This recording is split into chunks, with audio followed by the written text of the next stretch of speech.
I'm going to talk about Rudolf Arnheim. Arnheim was the major psychologist of art of the 20th century. He was also one of the first Gestalt psychologists. He was born in Berlin in 1904. He came to the United States and he began to teach at Harvard in the 60s.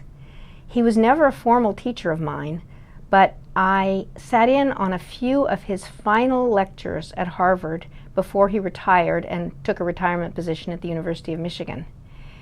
I learned a lot from him just from those few lectures and from reading his books.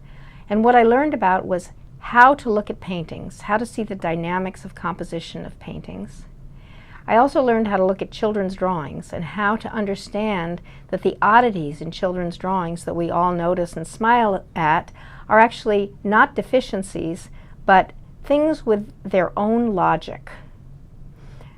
He also had a big influence on my self-confidence.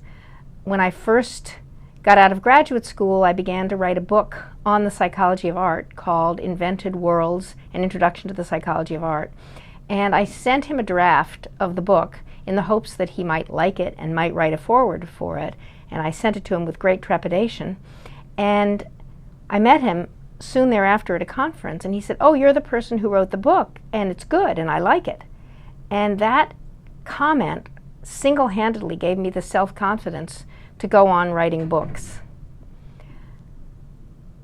I will say that the final thing he taught me was about the importance of visual thinking and the centrality of visual thinking and how we all too often ignore that and only think about verbal thinking. And that has had an influence on all of the research that I have done since on the psychology of the arts.